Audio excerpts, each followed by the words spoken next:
Welcome to the Fumble. I'm Crystal Marie. The Golden State Warriors lost Game 4 of the Western Conference Finals, but the team nearly lost much more when Stephen Curry hit his head in a scary fall. In the second quarter of the game, Curry checked out after taking a nasty spill while attempting to stop Houston Rockets swingman Trevor Ariza in transition.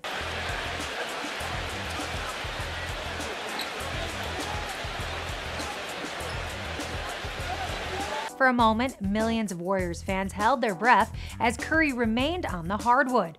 Curry would exit the game for concussion protocol. He miraculously returned unscathed to log 31 minutes, much to his mother's dismay.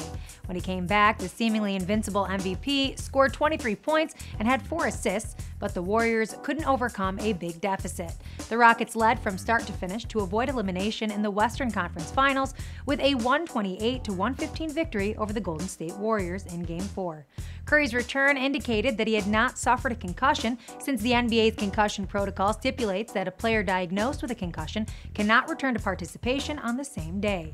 "It's just a scary feeling, hearing all the trainers' voices saying take your time," Curry said. "It could have been a lot worse. I'll be fine. They did all the tests and nothing got worse." For more on your favorite athletes, visit us at thefumble.com.